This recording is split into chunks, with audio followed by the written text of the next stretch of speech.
Welcome back. We are in the kitchen today. I'm trying a new recipe that I've never made before, so I thought I'd bring you along with me. Today we're making some delicious pumpkin muffins, and this recipe has 3 parts: the pumpkin muffin batter, a crumble on the top, and some icing on top of that. So I'm starting with making the crumble for the top. The base of the crumble is brown sugar, but I don't have any in my pantry right now. So I'm using a substitute. I'm using granulated sugar and then a little bit of molasses to add that rich flavor that brown sugar has.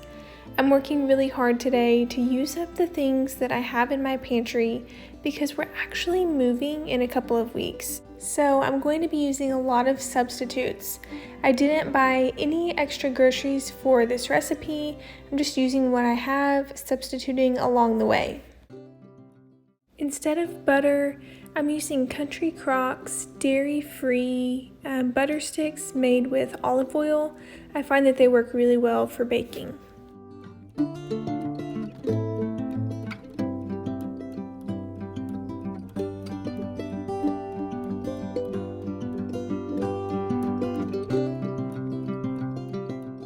As we get closer to our big move, I've been noticing changes in my mental health. I've found it's becoming more and more difficult to do the things that bring me joy.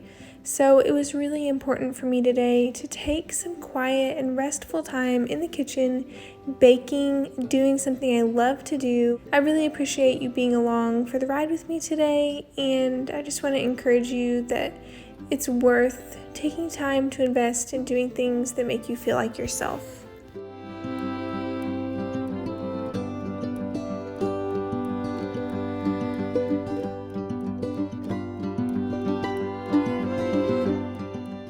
Now I'm working on the batter of our pumpkin muffins, and I realized I don't have any pumpkin pie spice.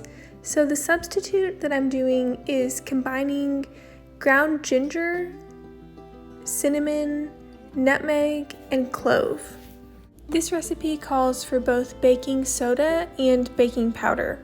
I only have baking soda today, so my substitute for baking powder, I'm using 1 part baking soda and 2 parts cream of tartar.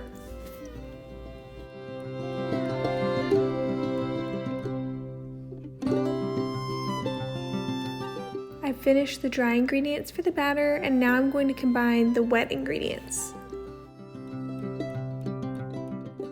Instead of using regular milk, I'm using Oatly oat milk, which is my favorite for baking.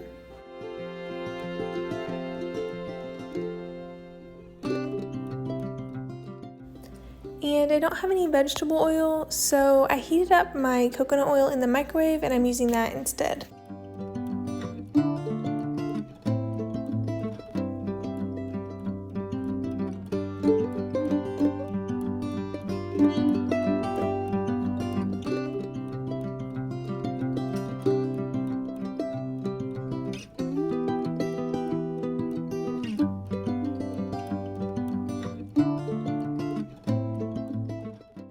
I'm being really careful not to overmix, so once the ingredients are combined, I'm going to finish with a spatula. I've sprayed the pan with non-stick cooking spray, and now I'm using a cookie baller to try to get my muffins as even as possible.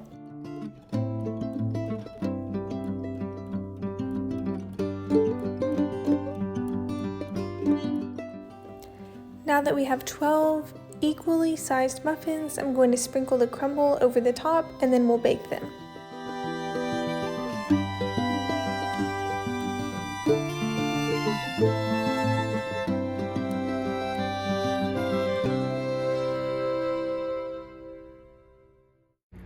The muffins are in the oven and the batter and the crumble looks delicious, and now it's time for the icing on the top.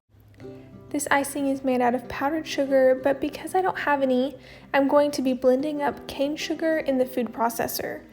All of the recommendations I read said to do this in a blender.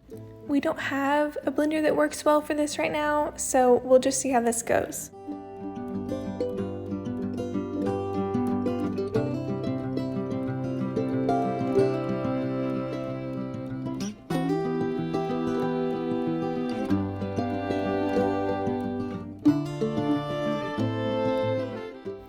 this icing is super simple. It's just powdered sugar, milk, and a little bit of cinnamon for flavor. And I'm just going to continue adding milk until it gets the consistency that I want it to be.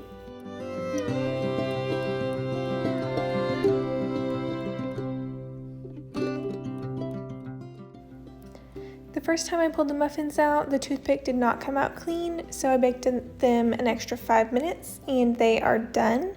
Now I'm going to drizzle on the icing on the top.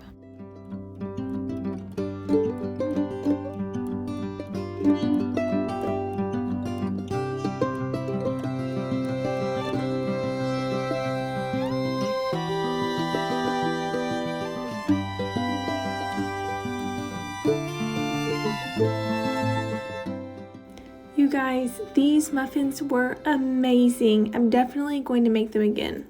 Thank you so much for joining me in the kitchen today.